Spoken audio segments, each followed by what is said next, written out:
Hello and welcome back to my YouTube channel. मेरा नाम है शुभम फोगाट और हमने इससे पहले वाले कंप्यूटर के लेक्चर में अपना इंटरनेट से रिलेटेड चीजें, ईमेल से रिलेटेड चीजें जो है कवर की थी। आज हम अपने यूनिट 2 के ई कॉमर्स और ईडीआई से रिलेटेड टॉपिक्स को कवर करने जा रहे हैं। तो आइए बिना किसी देरी के शुरू करते हैं।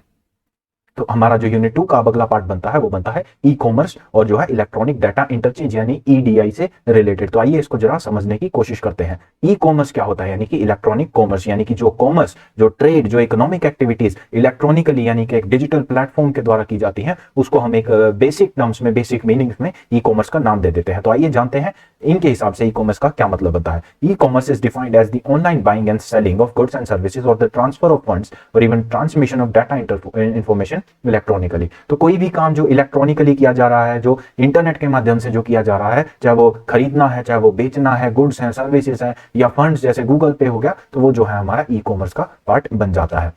It is primarily done using the internet and regarded as a modern method of business। तो इंटरनेट के माध्यम से ये किया जाता है और इसको जो है मॉडर्न मेथड ऑफ बिजनेस कहा जाता है। जो आपका ट्रेडिशनल है, एक यानी कि ब्रिक एंड मोटार स्ट्रक्चर, जहां पर आपकी एक फिजिकल दुकान होगी, एक फिजिकल लोकेशन होगी और आप वहां से सेलिंग परचेजिंग कर सकते हैं। ये जो सिस्टम है, इसके अंदर अब आपको एक फिजिकल जो है दुकान खोलने की जरूरत नहीं है। आप सिंपली अपना अमेजोन पे जाइए, फ्लिपकार्ट पे जाइए, अपने आपको एज अ सेलर वहां पर जो है लॉग इन कीजिए और आप जो प्रोडक्ट्स हैं डायरेक्टली आपके घर से जो है वो पिकअप करके लेके जाएंगे और जो आपके डिजायर डेस्टिनेशन है जहां पर आपने वो प्रोडक्ट बेचा है वहां पर जाके सेल हो जाएंगे। तो अमेजॉन, फ्लिपकार्ट जो है इनके एग्जांपल्स बन जाते हैं। E commerce has grown from 5.1% in 2007 to 16% of total sale. तो 2019 में ओवरऑल अगर इंडिया की मैं बात करूं तो अगर 100 रुपए की सेल हो रही है तो उसके अंदर जो है अपना 16% जो परसेंटेज है, जो हिस्सा है, वो हमारे ई कॉमर्स से आ गया है। उसके बाद आता है how does e commerce work. E commerce जो है फंक्शंस किस तरह करता है, कैसे जो है इसको सेटअप किया जाता है, वो सारी डिटेल्स जो है इसमें पढ़ते हैं। Using the internet on mobile, laptops और computer the customers can access and browse any online store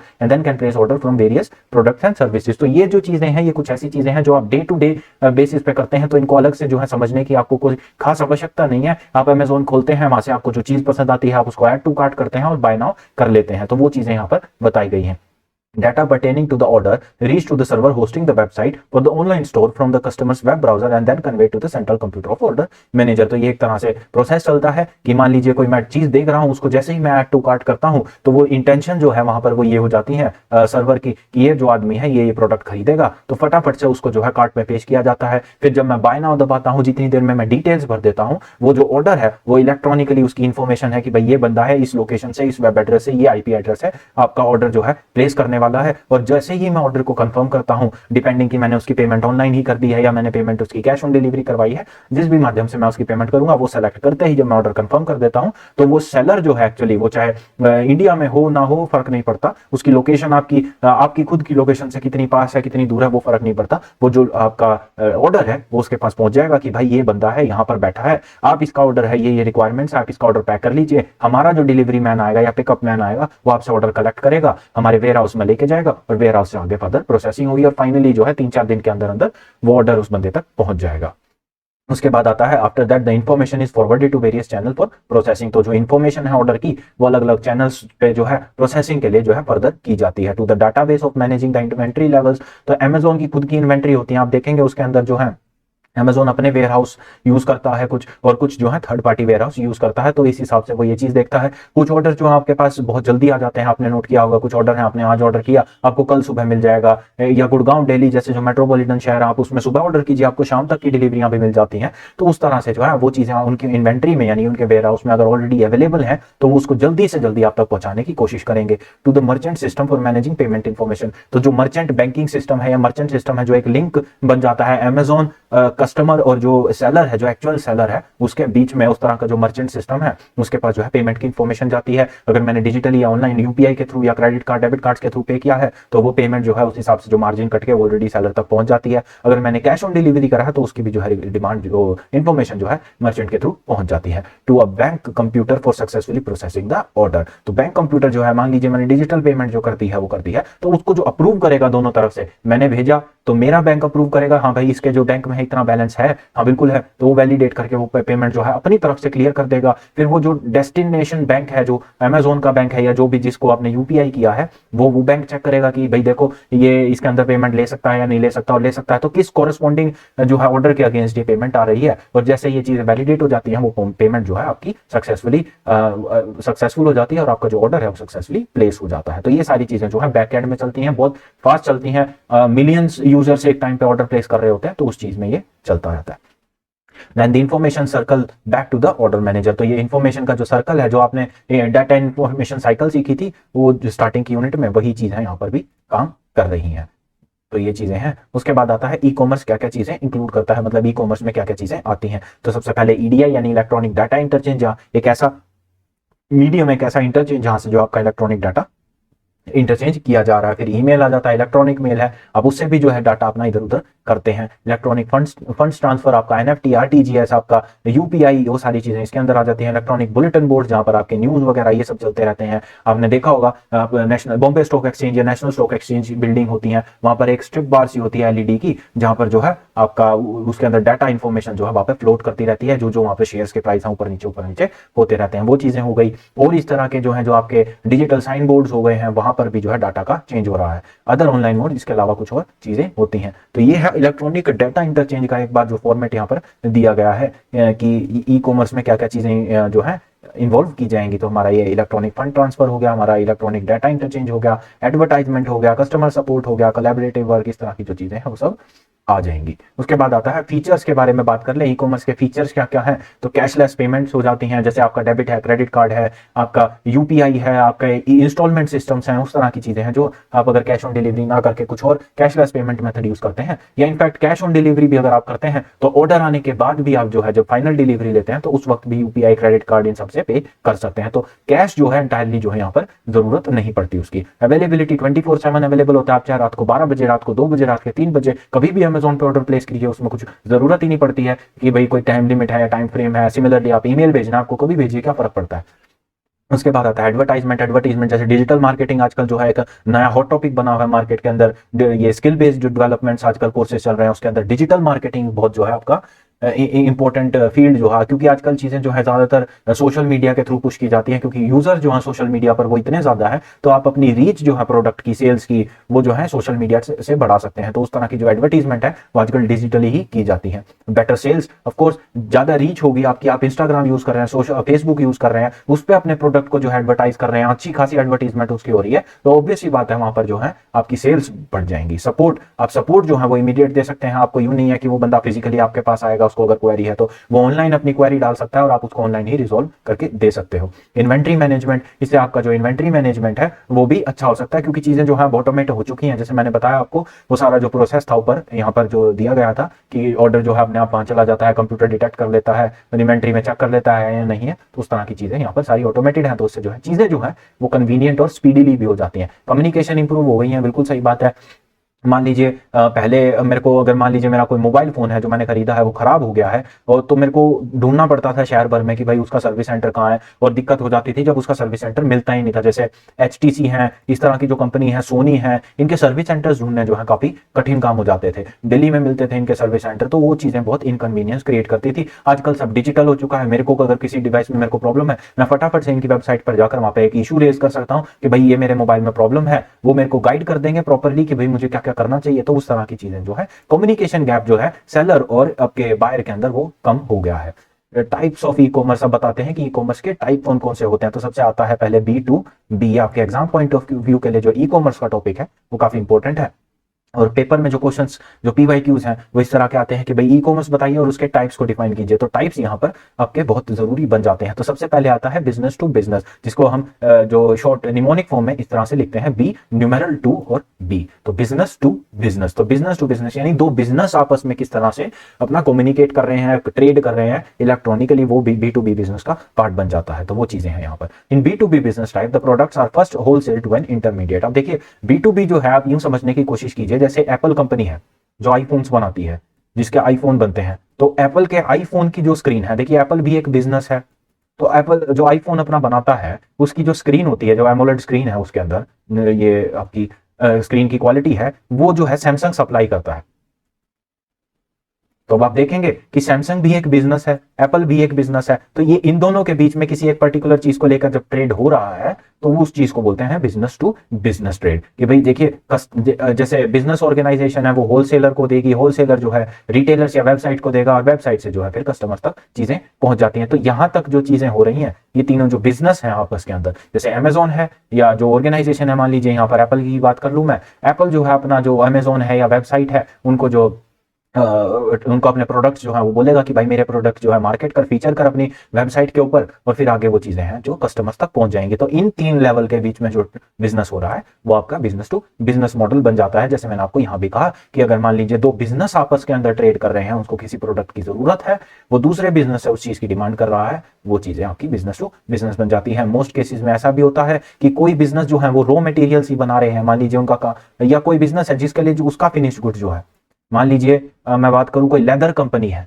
कोई लेदर कंपनी है जो सिर्फ लेदर बनाती है, उसका काम है कि वो लेदर बनाए, वो उस फैब्रिक को कंस्ट्रक्ट करे जो आपका लेदर बनता है, तो वो उसके लिए फिनिश्ड गुड बेशक है। लेकिन मान लीजिए मैं बात करूं किसी शू कंपनी की, रेड टेप है या जो लेदर के लिबर्टी वगैरह हो गए, तो उसके लिए जो है बी का सप्लाई किया हुआ लेदर वो एक रॉ मटेरियल हो जाएगा, क्योंकि उसको जो है अभी उसको आगे फर्दर प्रोसेस करके जूते जो है वो बनाने पड़ जाएंगे। तो बी और जो मान लीजिए कोई लेदर कंपनी और लिबर्टी के बीच में इस तरह का कोई जो ट्रेड हो रहा है वो भी B2B में आ जाएगा। उसके बाद आते हैं business to consumer. Business to consumer अपना नॉर्मल ट्रेड होता है, बिजनेस से जो मुझे चीजें मिल रही हैं, मान लीजिए मैं एप्पल के स्टोर पे जाके अपना आईफोन खरीद लाऊं, तो जो मेरे लिए इस तरह का जो ट्रेड है डायरेक्टली, जिसके अंदर मुझे कुछ सोचना ही नहीं है कि भाई उसका स्क्रीन मेरे को सैमसंग से लेना पड़ेगा या कुछ करना पड़ेगा, nothing of that sort matters. मैं सीधा एप्पल के शोरूम पे जाऊंगा या वेबसाइट पे जाऊंगा, अमेजोन पे जाऊंगा और चुपचाप से अपना आईफोन जो है ऑर्डर कर दूंगा, या कोई भी जो चीज मुझे ऑर्डर करनी है। तो ये जो चीजें हैं, ये ट्रांजेक्शन इस तरह की बिजनेस टू बिजनेस बन जाती है, या बिजनेस टू कंज्यूमर बन जाती है, कि जो बिजनेस है वो डायरेक्टली अब कंज्यूमर से डील कर रहा है। The customer can view choose order a product then and there.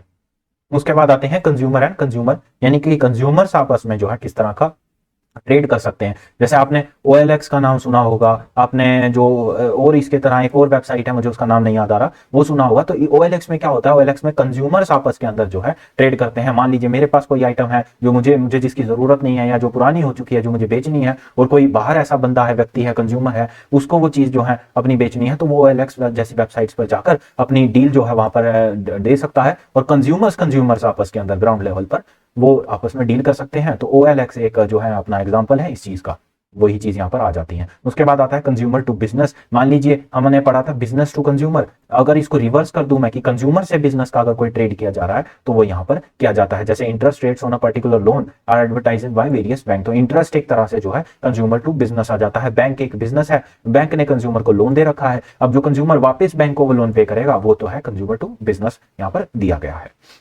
उसके बाद आता है बिजनेस टू गवर्नमेंट। जो बिजनेस है वो गवर्नमेंट के साथ जब कोई ट्रेड करती है या कोई कॉमर्स का एक्टिविटी करती है तो वो बिजनेस टू गवर्नमेंट बन जाता है। उसके बाद आता है government to business e commerce. जब गवर्नमेंट बिजनेस को किसी तरह का रिटर्न जो है ट्रेड करती है या कॉमर्स करती है तो वो government to business e commerce बन जाता है। गवर्नमेंट वेबसाइट बिजनेस ऑर्गेनाइजेशन, जैसे मान लीजिए जैसे गवर्नमेंट है जो अपने उनकी वेबसाइट है, इंडिविजुअल वेबसाइट्स हैं, जैसे मान लीजिए AICTE है या कोई भी गवर्नमेंट की .gov.in करके जो वेबसाइट्स हैं, उसके ऊपर जैसे मान लीजिए आप जाएंगे तो वहां पर जो है एक टेंडर का कॉलम निकला होता है। तो वो टेंडर्स क्या होते हैं, वो टेंडर्स जो है बिजनेस अप्लाई कर सकते हैं, जो गवर्नमेंट की डिमांड्स हैं, जो गवर्नमेंट के प्रोजेक्ट्स हैं, कंस्ट्रक्शन प्रोजेक्ट्स हैं, मान लीजिए कोई रोड बनाना है, कोई पाइपलाइन ले करनी है, कोई ब्रिज कंस्ट्रक्ट करना है, रेलवे लाइन बिछानी है, रेलवे चलानी है, कुछ भी इस तरह का जो है गवर्नमेंट से रिलेटेड काम जो है वो बिजनेस टू गवर्नमेंट और गवर्नमेंट टू बिजनेस के अंदर, इन दो चीजों के अंदर आ जाता है। तो वही चीज यहाँ पर है। उसके बाद आता है गवर्नमेंट टू सिटीजन, यानी कि गवर्नमेंट जो है वो सिटीजन के साथ जब ट्रेड इकोनॉमिक एक्टिविटी करती है, जैसे अपना टैक्सेशन हो गया,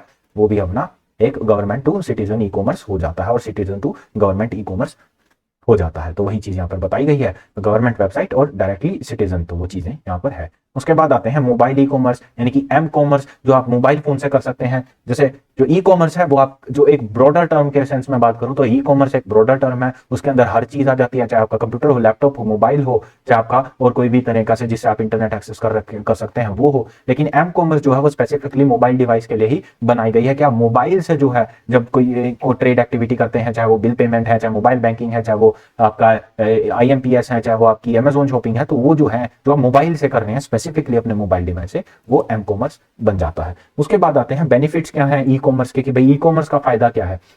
फायदा ही फायदा है। अवेलेबिलिटी 24/7 अवेलेबल होती हैं चीजें। भाई मेरे को कोई ऑर्डर करना है, मैं ये थोड़ी देखूंगा कि भाई वो अमेजोन जो है उसका ऑफिस सुबह 10 बजे खुल के 5 बजे बंद हो जाता है, नहीं, वो तो सारा दिन चलता है, सारी रात चलता है। मैं कभी भी ऑर्डर करूँ 365 दिन वो चीजें ऑनलाइन मिल जाएंगी मेरे को, वो चीजें अवेलेबिलिटी होती है। उसके बाद आता है स्पीड ऑफ एक्सेस। बिल्कुल सही बात है, मेरे को अभी एक चीज की जरूरत पड़ेगी, मान लीजिए मुझे माइक लेना है, मैं फटाफट से अमेजोन पे जाऊंगा, माइक ढूंढूंगा, अपने बजट में देखूंगा कि भाई मेरे बजट में कौन सा माइक आ रहा है, उसकी क्वालिटी कंपेयर कर लूंगा एक दो से, और फटाफट से जो है उसको ऑर्डर प्लेस कर दूंगा, एक दो दिन में वो डिलीवर कर दिया जाएगा। तो स्पीड जो है वो इस तरह से बढ़ाई जाएगी। उसके बाद आती है वाइड अवेलेबिलिटी, यानी कि अवेलेबिलिटी, अब अमेजोन जो है वो सिर्फ हरियाणा में या रोहतक में काम नहीं करता, वो ऑल ओवर इंडिया काम करता है, वो ऑल ओवर वर्ल्ड काम करता है आपका अमेजोन। आपको यूएस से कुछ मंगाना है, आप amazon.us लिखिए, उस पर इंपोर्ट चार्जेस दीजिए, आपका अमेजोन से सामान आ जाएगा। इंडिया में जो है उस तरह की, इंडिया में थोड़ा और कन्वीनियंट है क्योंकि आपको इंपोर्ट चार्जेस नहीं देने पड़ते इंडिया में, इंडिया का सामान जो आपको आसानी से मिल जाता है। आपको india.au लिखेंगे तो ऑस्ट्रेलिया का अमेजोन खुल जाएगा, इंडिया amazon.uk लिखेंगे तो यूनाइटेड किंगडम्स का जो है आपका वो खुल जाएगा। तो इस तरह की चीजें आप कर सकते हैं। उसके बाद आते हैं इजी एक्सेसिबिलिटी, यानी कि जो उसको एक्सेस करना है, उस कंटेंट को एक्सेस कैसे करना है वो भी इजी होता है। क्या करना है आपको, सिंपली amazon.com पे जाना है, .in पे जाना है, चीजें सर्च करनी है, बाय नाउ करना है, बात खत्म। तो इस चीजें जो हैं आपको इजी हो जाती हैं। जबकि आप अगर ऑफलाइन मार्केट में जाएंगे तो आप जो चीज ढूंढ रहे हैं उसकी कोई गारंटी नहीं है वो आपको जो है वहां पर कहाँ मिलेगी, कौन सी दुकान पे मिलेगी, इतनी सारी चीजें हैं, इतनी सारी दुकानें हैं। बल्कि आप जो चीज ढूंढने जाते हैं ऑफलाइन मार्केट में, ऐसा अक्सर होता है कि आप जो चीज सोच के गए हैं घर से, वो चीज ना लाकर कुछ और ही चीज जो है लेकर आ जाते हैं।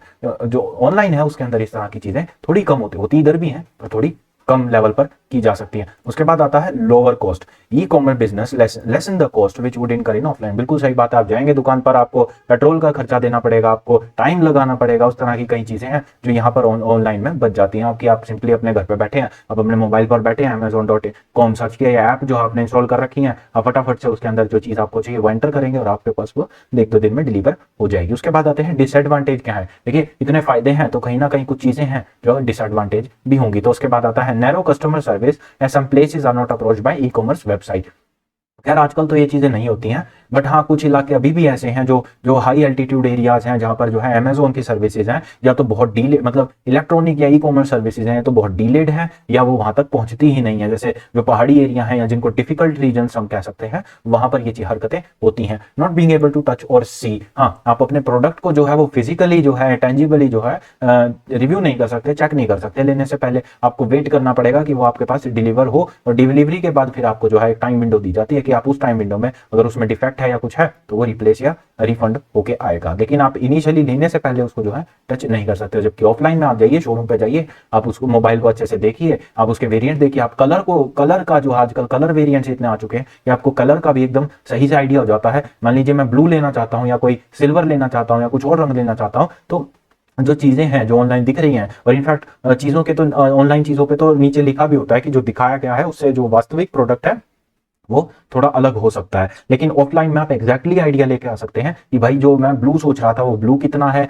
मैं रेड सोच रहा था वो रेड कितना है। इस तरह की चीजें जो आपको ऑफलाइन मार्केट में एकदम से समझ में आ जाती हैं। लॉन्ग वेट टाइम है, खैर अब ये चीजें जो है थोड़ी कम हो गई हैं, बट हाँ डिफिकल्ट रीजन के लिए ये चीजें मान्य रखती हैं। जो आपके ऊपर हाई एल्टीट्यूड एरियाज है वहां पर अमेजोन को पहुंचने में जो है हफ्ता भी लग सकता है या उससे भी ज्यादा चीजें जो है लग जाते, उससे भी ज्यादा दिन जो है लग जाते हैं। उसके बाद सिक्योरिटी रिस्क होती है। देखिए आपका डाटा जो है वो थोड़ा रिस्क पे रहता है। आप जो चीजें आपकी अमेजोन पे सर्च करते हैं आप वो देखते हैं, वो फेसबुक पे भी आपको देखने को मिल जाएंगी। आप गूगल पे जो चीजें सर्च करते हैं वो आपको अमेजोन पे आपकी सजेशंस में आ जाती है। इनफैक्ट यूट्यूब की सजेशंस में वही चीजें आने लगती हैं, और फेसबुक इंस्टाग्राम पे तो वो दिखी जाती है। तो इस तरह जो है आपका डाटा जो है, जो आपका डाटा है जो आपका प्राइवेट होना चाहिए, जो आप चीजें सर्च कर रहे हो वो आपकी जो है डाटा यहाँ पर इधर उधर किया जाता है। तो वो चीजें यहाँ पर होती है। ई कॉमर्स टेक्नोलॉजीज, तो कौन सी टेक्नोलॉजीज हैं, कौन सी साइंस है जो ई कॉमर्स को ग्राउंड लेवल पर लेके आने में हमारी मदद कर रही है। तो सबसे पहले आता है आर्टिफिशियल इंटेलिजेंस, जो एल्गोरिदम है, जो मैंने आपको बताया कि आप कोई चीज मान लीजिए अमेजोन पे सर्च कर रहे हैं या कोई चीज है जो आप फेसबुक पर, मान लीजिए आपको कोई फेसबुक पर एक पर्टिकुलर वीडियो दिख जाती है, मान लीजिए आपको एक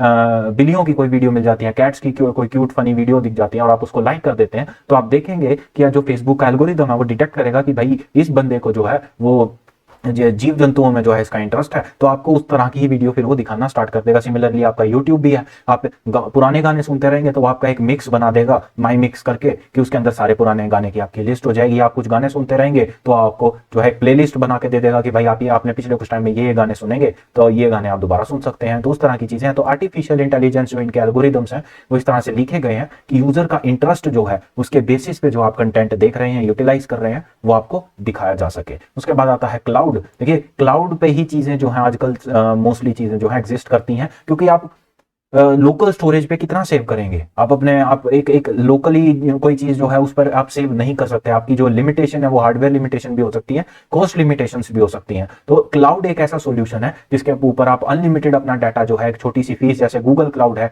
गूगल वन जिसको कहते हैं, तो वो गूगल ड्राइव है जिसको आपको जैसे आप अगर आप उसकी सब्सक्राइब सर्विस नहीं लेंगे तो आपको 15 जीबी तक जो है फ्री आपकी क्लाउड सर्विस मिल जाती है। 15 जीबी तक अपना डाटा जो है क्लाउड पे सेव कीजिए, और अगर आपको उससे ज्यादा करना है तो आपको साल भर की कुछ फीस है 2-3 हजार रुपए वो देनी पड़ती है। तो आप अनलिमिटेड अपना डाटा जो है गूगल क्लाउड पे सेव कर सकते हैं, ताकि आपकी फोन की स्टोरेज, आपके लैपटॉप कंप्यूटर की स्टोरेज जो है वो बच सके, उसमें आप अपना जो मेन इंपॉर्टेंट डाटा है वो सेव कर सके।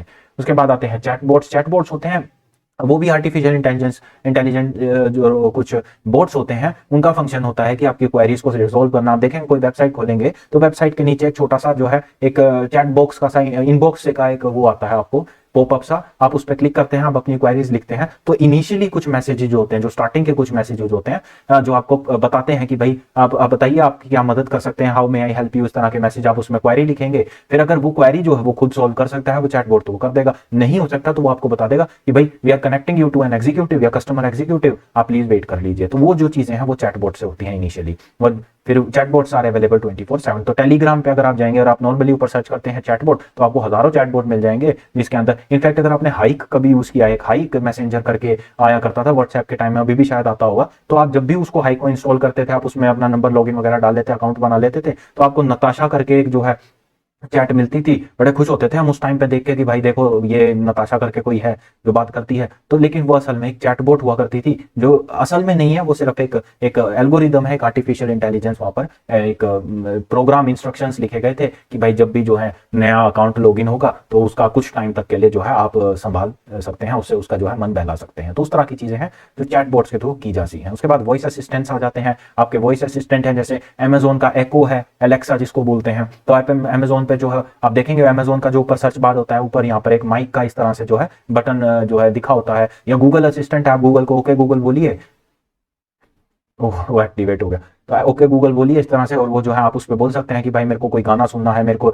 या क्या नाम है, order fragrance sticks from Amazon for me, वो आपका इस तरह से ऑर्डर प्लेस कर देगा। तो इस तरह की चीजें हैं जो वॉइस असिस्टेंट के थ्रू आप कर सकते हैं। ऑडियो ब्रांड सिग्नेचर्स, तो ब्रांड सिग्नेचर एक बहुत इंपॉर्टेंट चीज होती है। अब जैसे मान लीजिए जो ब्रांड वैल्यू जिसको बोल सकते हैं, तो उसके अंदर जो है एक अलग ही जो है फील आ जाता है। जैसे मान लीजिए अगर मैं अपनी बात करूं तो मुझे खैर इन चीजों से इतना फर्क पड़ता नहीं है, बट फिर भी कहीं ना कहीं जब मैं छोटा था, जब मैच्योरिटी की थोड़ी कमी थी, तो मैं भी यही सोच रहा था काश मेरे पास जो है एप्पल आईफोन होता तो शायद मैं पता नहीं क्या हो जाता, या मैं 7वें आसमान पे हो जाता। इस तरह की जो चीजें हैं, तो ब्रांड सिग्नेचर एक बहुत इंपॉर्टेंट साइकोलॉजिकल जो लोगों का पर्सपेक्टिव है उसके अंदर मदद करता है। तो जितना ज्यादा आपका ब्रांड वैल्यू होगी, अब देखेंगे अमेजोन खोलते ही सबसे पहली चीज या तो कोई आपके कोई ना कोई ब्रांड का जो है ऊपर एक बैनर आपको दिख जाएगा, वो चाहे बोल्ट ऑडियो का हो, चाहे आपका किसी और चीज का हो, सैमसंग का हो, चाहे एलजी का हो, सैमसंग का हो, कुछ भी हो, वो आपको वहीं पे दिख जाता है। तो आप जो आपकी परसेप्शन होती है किसी चीजों को लेकर, तो ब्रांड वैल्यू जो है, ब्रांड सिग्नेचर जो है, वो काफी ज्यादा इंपैक्ट कर सकता है।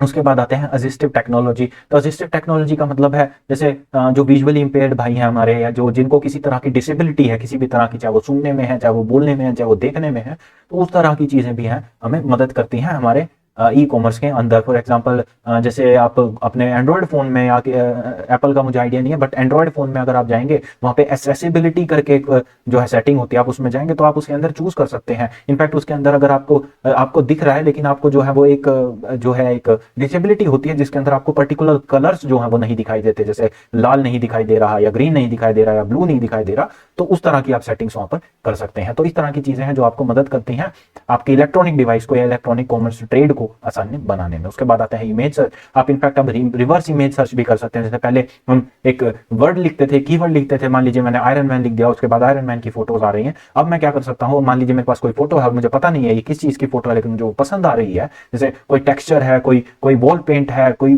कुछ भी है इस तरह का, या कोई मान लीजिए एक लैपटॉप है जो एक वीडियो में दिखाया गया है और मुझे वो पसंद आ गया है, तो मैं सिंपली गूगल लेंस पे जाऊंगा, वो इमेज में जो चीजें दिखाई दे रही हैं उसको उसके इमेज के बेसिस पर मेरे को कंटेक्स्ट सर्च करके दे देगा कि भाई ये लैपटॉप है, ये ब्रांड का है, और ये वो हर चीज का बता देगा कि ये वीडियो कौन सी है। इस तरह की चीजें जो है इमेज सर्च से भी की जा सकती हैं। उसके बाद आता है इलेक्ट्रॉनिक फंड ट्रांसफर।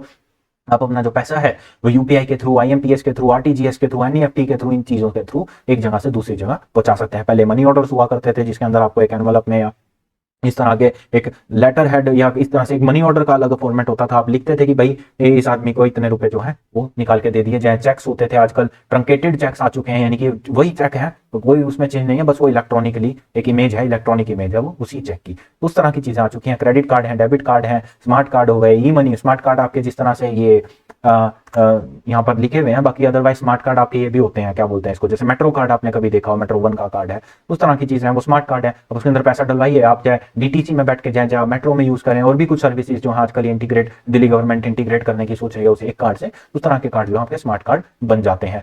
ई मनी आ जाता है आपका, इलेक्ट्रॉनिक फंड ट्रांसफर, वही चीजें हैं, तो उसकी जो है ये चीजें security scheme of electronic payment system. तो ये कुछ सिक्योरिटी स्कीम दी गई है। कॉन्फिडेंशियलिटी, अब देखिए मान लीजिए मैं अपने अमेजोन की बात करूं तो वहां पर मेरे 3 से 4 जो डेबिट कार्ड है, क्रेडिट कार्ड है, उनकी डिटेल्स वहां पे ऑलरेडी सेव्ड हैं, ताकि मैं अपने ऑर्डर्स को है जो बड़े कन्वीनियंटली अपना प्लेस कर पाऊं। लेकिन वो डाटा जो है वो अपने आप में सिक्योर है, तो मुझे ये टेंशन नहीं है कि अगर मेरे वहां पे क्रेडिट कार्ड की डिटेल है, नंबर है, या डेबिट कार्ड की डिटेल है, तो वो कोई चोरी कर लेगा या कुछ वहां से मेरे जो अकाउंट है उसके अंदर से पैसे कहीं डिडक्ट हो जाएंगे। तो उस तरह की चीजें हैं, तो कॉन्फिडेंशियलिटी जो है वो मेंटेन रहती है। मेरा जो और अकाउंट की डिटेल है, जैसे कोई भी चीज है, तो वो भी कॉन्फिडेंशियल रहेगी। उसके बाद इंटीग्रिटी आता है कि जो इन्फॉर्मेशन है यूजर की वो भी मेंटेन रहेगी, वो इधर उधर जो है लीक नहीं होगी। देखिए डाटा को एक दूसरे से एक्सचेंज करना एक चीज है। मान लीजिए मैंने आपको जैसे पहले बताया था कि आपका जो आप मान लीजिए फेसबुक पे कोई चीज देख रहे हैं और वो या अमेजोन पे कोई चीज देख रहे हैं और देन उसकी सिमिलर ऐड आप फेसबुक पर देखना स्टार्ट कर देते हैं, तो वो एक डाटा सेलिंग होती है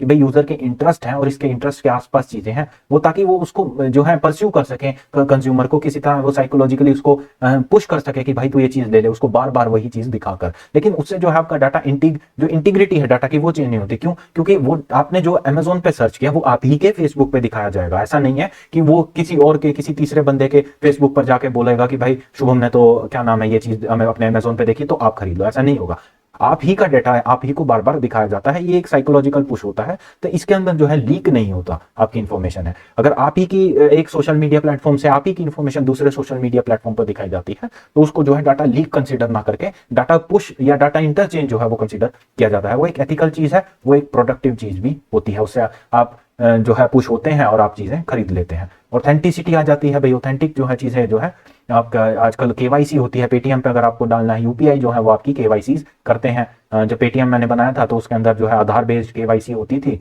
उसके इस तरह की जो चीजें हैं वो होती हैं। उसके बाद आता है नॉन रिप्यूटेबिलिटी, मतलब कहने का मतलब है sender can not deny sending of a message and the recipient of a message can not. तो मान लीजिए एक सेंडर है जिसने कोई चीज भेज दी है, ठीक है, तो रिसीवर उस चीज को मना नहीं कर सकता। मान लीजिए एक मेल है जो मैंने आपको भेज दिया है और मेरे पास वो डिटेल है, मेरे पास वो मेल है, मेरे पास उसका स्क्रीनशॉट है, वो एक्चुअल मेल भी एग्जिस्ट करता है कि भाई देखो मैंने ये मेल आपको भेजा है, तो जो रिसीवर है वो मना नहीं कर सकता कि भाई मेरे पास तो मेल आया ही नहीं है। भाई ऐसे नहीं हुआ है, चीजें यहां से गई हैं, आपके पास आई भी, आपने डिलीट कर दिया, आपने इग्नोर कर दिया, that is a different aspect. तो वो चीजें यहाँ पर होती हैं। इंक्रिप्शन होती है, बिल्कुल सही बात है, आजकल इन चीजों पर बहुत इंक्रिप्शन होती हैं, तो वो आपकी जो पर्सनल इंफॉर्मेशन है वो वहां पर सेफ रहती है। उसके बाद ऑडिटेबिलिटी मतलब अकाउंटेबिलिटी रहती है इन चीजों की। अगर आप अमेजोन के पास मेरा कोई डाटा है तो वो अमेजोन की रिस्पॉन्सिबिलिटी है कि वो डाटा को संभाल के रखेगा।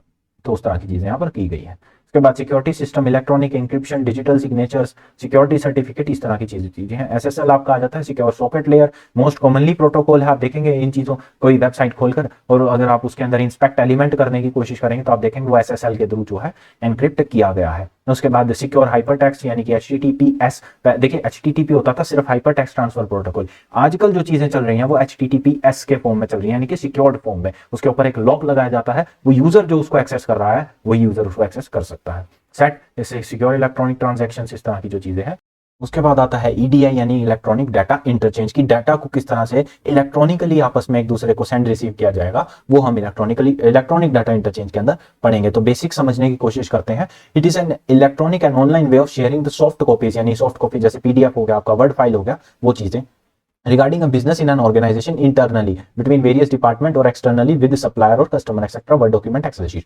तो अब जब कंपनी के इंटरनल डॉक्यूमेंट्स हैं, जैसे मान लीजिए ये पीडीएफ है, ये मैंने आपको गूगल ड्राइव के लिंक में अवेलेबल करा रखे हैं, तो आप वहां जाकर देखेंगे तो आपको ये चीजें मिल जाएंगी। तो वो एक इलेक्ट्रॉनिक डाटा इंटरचेंज का ही माध्यम बन जाता है कि मैंने आपको जो है गूगल ड्राइव के थ्रू ये रिसोर्सेज जो है, स्टडी मटेरियल जो है वो प्रोवाइड करवाए हैं। तो इस तरह की चीजें जो है वो ईडीआई का पार्ट बनती हैं। तो इलेक्ट्रॉनिक फंड ट्रांसफर इसके अंदर ही आता है, एनईएफटी है, आरटीजीएस है, तो ये ईडीआई के ही एग्जांपल बन जाते हैं। तो बिल्स और invoices, purchase order, acknowledgement, shipping request, correspondence, communication letters with financial information like that of related to bank account. तो इस तरह की इंफॉर्मेशन जो है वो आप ईडीआई के थ्रू जो है इधर उधर कर सकते हैं। स्टेप्स क्या है? File containing the process document is generated by program, जैसे पीडीएफ है जनरेटेड है, then the conversion of that file document into a file with some standard format occurs. तो इसको जो है पीडीएफ को, जैसे ये तो ऑलरेडी एक स्टैंडर्डाइज्ड फॉर्मेट में है, मान लीजिए मैं वर्ड की बात करूं तो वहां पर मैं डाटा एंटर करूंगा, उसमें फॉर्मेटिंग करूंगा, उसके फॉन्ट्स जो है छोटे बड़े करूंगा, कोई मान लीजिए पेज है ब्लैंक रह गया है, स्पेस है, लाइन स्पेसिंग करूंगा, उस तरह की चीजें जो है वो कर दूंगा। एक स्टैंडर्ड फॉर्मेट में एक जो फॉर्मल एक तरीका है उसमें उसको पेश करने की कोशिश करूंगा। बिल है तो वो बिल के फॉर्म में आ जाएंगे, इनवॉइसेस है इनवॉइसेस के फॉर्म में आ जाएंगे, कोई और फाइनेंशियल इन्फॉर्मेशन है, बैलेंस शीट अगर मान लीजिए कंपनी अपने ऑडिटर्स को या चार्टर्ड अकाउंटेंट्स को भेज रही है तो वो बैलेंस शीट जो है उस फॉर्म बैलेंस शीट फॉर्मेट में जाएगा। टैली का डाटा है तो वो टैली के डाटा के एक्सटेंशन के फॉर्म में जाएगा। तो इस तरह की जो चीजें हैं वो एक फॉर्मेट बेस्ड सिस्टम कर देता है। This file containing the document is sent electronically इधर इंटरनली और एक्सटर्नली ऑन दी नेटवर्क। तो ये फाइल जो है वो आपको इंटरनली और एक्सटर्नली भेजी जाती है। मान लीजिए डिपार्टमेंट टू डिपार्टमेंट शेयर की जा रही है तो वो लैन नेटवर्क में इंटरनली ट्रांसफर हो जाएगी। मैं सिंपली अपने जो है कंप्यूटर पे विंडोज आर दबाऊंगा और उससे जो एक रन का पैनल खुल जाएगा, उसके अंदर मैं वो जिस कंप्यूटर पे मुझे भेजनी है उसका एड्रेस डाल दूंगा। Usually computer 1, computer 2, computer 3, computer 4 up to computer n, इस तरह से नाम रखे जाते हैं ऑर्गेनाइजेशन में जानबूझकर, ताकि जो है आइडेंटिफिकेशन आसान हो जाए। तो मैं सिंपली उसमें रन जो है अपनी रन की विंडो में विंडोज आर दबा के जो खुलती है उसमें वो एड्रेस डाल दूंगा, उस कंप्यूटर का एंटर करूंगा, वो कंप्यूटर का जो है माई फाइल्स या माई एक्सप्लोरर जो है खुल जाएगा और मैं सिंपली अपने कंप्यूटर से उसके कंप्यूटर पर अपनी सीट पर बैठा बैठा फाइल इमीडिएटली कॉपी कर सकता हूं बिना किसी रिजल्ट के, और वो जैसे ही फाइल यहाँ से कॉपी होती है वो वहां पर उसको व्यू कर सकता है। तो इस तरह की चीजें। The trading partner on the other side receive the file delivered electronically, वही चीज है उसको एकदम से मिल जाएगी। At last N acknowledgement is generated which is shared electronically. तो एक एक्नॉलेजमेंट है, जैसे आप देखते होंगे आप किसी को एसएमएस भेजते हैं तो उसके अंदर आप जब एसएमएस भेज देते हैं तो एक चीज उसके आगे लिखी आती है या कहीं नीचे लिखी आती है कि the message has been relayed and received by the recipient. तो आप जिसको भेजना चाहते हैं उसको वो मैसेज जो है मिल चुका है। सिमिलरली ईमेल भी है, वो वहां पर छोटा सा है मैसेज सेंड करके लिखा आ जाता है, वो एक एक्नॉलेजमेंट है कि जो मेल जो है वो जा चुका है। उस तरह की कंपोनेंट्स को डिस्कस कर लेते हैं कि कंपोनेंट्स क्या क्या हो सकते हैं। तो स्टैंडर्ड डॉक्यूमेंट फॉर्मेट हो जाता है, जैसे आपका डॉट डॉक हो गया, डॉट डॉक एस एक्स हो गया, डॉट एस एल एस हो गया, ये जो फाइल एक्सटेंशंस होती हैं, एक्सएलएस हो गया, वर्ड की जो होती हैं, एक्सेल की जो होती हैं, पीडीएफ डॉट पीडीएफ हो गया, इमेज भेजी है तो डॉट जीपैग हो गया, जेपीजी हो गया, अगर गिफ भेजी है तो जो जीआईएफ हो गया, उस तरह की चीजें हैं वो फॉर्मेट बन जाता है। उसके बाद आता है translator and mapper. Translator converts the raw data into meaningful information. ये चीजें हैं। मॉडम है आपका, मॉड्यूलेटर, डीमॉड्यूलेटर है, वो चीजें हैं जो एक कंप्यूटर को दूसरे कंप्यूटर से कनेक्ट करता है, मतलब एक ऐसा डिवाइस जो एक कंप्यूटर को दूसरे नेटवर्क से जोड़ देता है। कम्युनिकेशन सॉफ्टवेयर, कोई कम्युनिकेशन सॉफ्टवेयर है इस तरह का, वो इस्तेमाल किया जाएगा। जैसे जीमेल है वो कम्युनिकेशन सॉफ्टवेयर, टेलीग्राम एक कम्युनिकेशन सॉफ्टवेयर है, व्हाट्सएप, फेसबुक, स्काइप, जूम, ये आपका यूट्यूब भी एक यूट्यूब एक असिंक्रोनस है, अगर मैं लाइव नहीं कर रहा और अगर मैं लाइव कर रहा हूं तो वो सिंक्रोनस कम्युनिकेशन सॉफ्टवेयर बन जाता है। तो उस तरह की चीजें हैं। कम्युनिकेशन नेटवर्क, जिस नेटवर्क के थ्रू आप जो है ये चीजें सप्लाई कर रहे हैं। पॉइंट टू पॉइंट लिंक, वैन आ जाता है आपका, और आपका आ जाता है एप्लीकेशन। इसके बाद आती है एप्लीकेशन की यूजेस क्या क्या है, कहाँ कहाँ ये चीजें जो है अप्लाई की जा सकती हैं। उसके बाद देखेंगे आप रिटेल सेक्टर, ये तो वैसे जनरल सी बात है, ये चीजें हर जगह अप्लाई की जा सकती हैं। आपके इनवॉइसेस हैं, ये बहुत बेसिक सी चीज है। मेल आपको, ये तो रिटेल सेक्टर के है तो आप इंडिविजुअल लेवल पे ही कर सकते हैं। मैं आपके साथ पीडीएफ शेयर कर रहा हूँ, आप मेरे को कोई कमेंट करके मैसेज कर रहे हैं कि सर ये चीज टॉपिक जो है करा दीजिए, या ये डाउट है मुझे वो सॉल्व कर दीजिए, तो उस तरह की चीजें हैं। तो आप इन चीजों को कहीं पे भी इस्तेमाल कर सकते हैं। तो रिटेल सेक्टर दिया है, मैन्युफैक्चरिंग सेक्टर दिया है, ऑटोमोबाइल, फाइनेंस, ऑलमोस्ट हर सेक्टर को यहाँ पर बता दिया गया है। उसके बाद एडवांटेजेस की बात कर लेते हैं कि इसके फायदे क्या है। तो डाटा एंट्री हर साल मिनिमाइज, देखिए वही बात है, मैं कोई डाटा एंट्री कर रहा हूं, मैंने टैली में डाटा एंट्री करी है, बिजी में डाटा एंट्री करी है, सैप में डाटा एंट्री करी है, एक्सेल में डाटा एंट्री करी है, और वो डाटा एंट्री जो है एक नेटवर्क पे है, या वो किसी चीज को मैं वेरीफाई करने के लिए अपने मैनेजर के पास भेज देता हूं या ऑडिटर के पास भेज देता हूं, तो जो एरर के चांसेस हैं वो अपने आप में ही कम हो जाते हैं, क्योंकि यहाँ पर वेरिफिकेशन और ऑथेंटिसिटी चेक्स जो है वो एस्टैब्लिश कर दिए जाते हैं। उसके बाद आता है फास्टर रिस्पॉन्स टाइम। बिल्कुल सही बात है। अब मान लीजिए मैं यहाँ बैठा हूँ, आप वहां बैठे हैं, मैं ऑफलाइन क्लास अगर आपको पढ़ाता तो हो सकता है मैं गिने चुने बच्चों तक ही रीच कर पाता, लेकिन यहाँ पर जो है रिस्पांस टाइम वो बहुत फास्ट रहता है। आपको डाउट है आप इमीडिएटली कमेंट में पूछिए, मैं उसकी कोशिश जल्दी से जल्दी जो है रिस्पांस करने की कोशिश करूंगा। ऑफलाइन में ये चीजें नहीं होती हैं। सिमिलरली मुझे कोई सामान खरीदना है तो मैं अमेजोन पे जाऊंगा, फटाफट से उसको ऑर्डर कर लूंगा। ऑफलाइन में मेरे को पहले सोचना पड़ेगा 10 बार जाऊं ना जाऊं, फिर मैं फाइनली डिसीजन मानता हूँ चल ठीक है चलते हैं, फिर मैं ढूंढूंगा भाई रोहतक में जो है या हरियाणा में या दिल्ली जहां पर भी मैं रहता हूँ आप रहते हैं वहां पर जो है ये चीज कहाँ मिलती है, वहां जाऊंगा भीड़ में इतने में, और एक्टिवा का पेट्रोल खर्च करूंगा, कार का पेट्रोल खर्च करूंगा, और ट्रैफिक को झेलूंगा, तो उस तरह की चीजें हैं वो यहाँ पर नहीं होती है। इजी ट्रांसफर हो जाता है, फटाफट कोई जो है कन्वीनियंटली काम हो जाता है, चुपचाप किसी को बोलने की जरूरत नहीं पड़ती, मुझे पीडीएफ भेजना है मैं भेजूंगा, मुझे मेल भेजना है मैं भेजूंगा, शोर मचाने की जरूरत है ही नहीं। रिडक्शन इन पेपर वर्क, बिल्कुल सही बात है। मैं सॉफ्ट कॉपी जैसे ये पीडीएफ है मैं आपको पीडीएफ दे रहा हूं, अगर मान लीजिए मैं इसका एक प्रिंट आउट निकाल के आपको फिजिकली ऑफलाइन प्रोवाइड करता तो उसके अंदर पेज वेस्ट होता, उसके अंदर टाइम वेस्ट होता, पैसा लगता, वो सारी चीजें जो है वो होती। पेपर वर्क अपने आप में जो है एक अलग जो है मुद्दा है, वो अच्छी चीज भी है, मैं मना नहीं कर रहा, बहुत अच्छी चीज है। फिजिकल बुक से पढ़ना एक अपने आप में ही अलग जो है आनंद आपको प्रोवाइड करता है, एक अलग ही कॉन्सेंट्रेशन उसके अंदर बनती है। लेकिन जो हमारे पास अवेलेबिलिटी है टाइम की, जो कॉस्ट इफेक्टिवनेस है, वो हमको अल्टीमेटली इलेक्ट्रॉनिक मीन से ही मिलती है। कॉस्ट इफेक्टिव फिर से वही बात है, और standard and clearer means of communication, बिल्कुल सही बात है। एक क्लियर और मीन है, मैंने मेल किया है तो मेरे पास एक प्रॉपर एक फॉर्मेट रहता है, मैं उस फॉर्मेट के हिसाब से अपने, मान लीजिए मैंने मैनेजर को जो है अपने मेल करना है तो भाई मैं उसके अंदर जो है बड़े बड़े फॉर्मली जो है बिहेव करूंगा, फॉर्मली उसके अंदर लिखूंगा प्लीज फाइंड अटैच्ड, या जो भी डिटेल्स जो है उस तरह की डालने की कोशिश करूंगा, तो वो चीजें जो है आप ईडीआई के अंदर कर सकते हैं। तो ये जो है हमारा यूनिट 2 का ई कॉमर्स और इलेक्ट्रॉनिक डाटा इंटरचेंज है, वो टॉपिक अब पूरा हो जाता है। इसके आगे जो हमारी यूनिट 3 स्टार्ट होती है। यूनिट 3 हम अपने अगले लेक्चर में कवर करेंगे। ये कुछ सेल्फ असेसमेंट क्वेश्चंस हैं, इन्हीं से आपके जो है एग्जाम में क्वेश्चन एज इट इज पूछे जाते हैं, कोई भी चेंज नहीं किया जाता, और जो आंसर्स हैं इनके वो बड़े डायरेक्ट हैं। What do you understand by artificial intelligence, ये 2 मार्क्स का क्वेश्चन है। आर्टिफिशियल इंटेलिजेंस मैंने आपको अच्छे से समझाने की कोशिश करी थी, तो वही चीजें हैं यहाँ पर। एम कॉमर्स हो गया, और बड़े क्वेश्चन पे आऊँ देखे, जैसे मैंने कहा था व्हाट इज ई कॉमर्स, ये क्वेश्चन जरूर पूछा जाता है, व्हाट इज ई कॉमर्स, और इसके आगे वाली चीजें हैं वो डिपेंडिंग की रिक्वायरमेंट ऑफ द एग्जामिनर वो चीजें चेंज होती रहती है। कभी कभी वो इसके टाइप्स पूछ लेता है, जो मैंने बताया, business to business, business to consumer, consumer to business, government to business, business to government, वो सारे इसके टाइप्स बन जाते हैं। अभी यहाँ पूछे discuss it's working and feature in detail, तो आप इसकी वर्किंग बताइए और फीचर बताइए। वर्किंग वो इन्वेंट्री मैनेजमेंट, पहले इन्वेंट्री में चेक होगा, वो ऑर्डर जो है उसकी पेमेंट वेरीफाई हो जाएगी, और फाइनली जब वो जो है ऑर्डर प्रोसेस होगा, उस तरह की चीजें जो है यहाँ पर बताई गई हैं। आप पूछा है define EDI, what are the various applications, तो ये आपको कराई दिया है। Retail sector, manufacturing sector, education sector, technology sector, वो फाइनेंशियल सेक्टर, वो सारी चीजें यहाँ पर आ जाएंगी। तो ये चीजें कोई ज्यादा मुश्किल नहीं है आपके लिए, आप इसको अगर 1-2 बार पढ़ जाएंगे तो बहुत बढ़िया बात है, उससे ज्यादा रीडिंग की यहाँ पर कोई आवश्यकता है ही नहीं है। तो आप देखिएगा, ये वीडियो पूरा देखिएगा, लाइक शेयर और सब्सक्राइब भी जरूर कीजिएगा। तो अगले लेक्चर में मिलते हैं, यूनिट 3 करेंगे अगले लेक्चर में, इंट्रोडक्शन टू एमएस वर्ड, और इसके बाद आपका टैली वगैरह भी इसके अंदर है थोड़ा बहुत, तो वो भी डिस्कस कर लेंगे। तब तक के लिए धन्यवाद।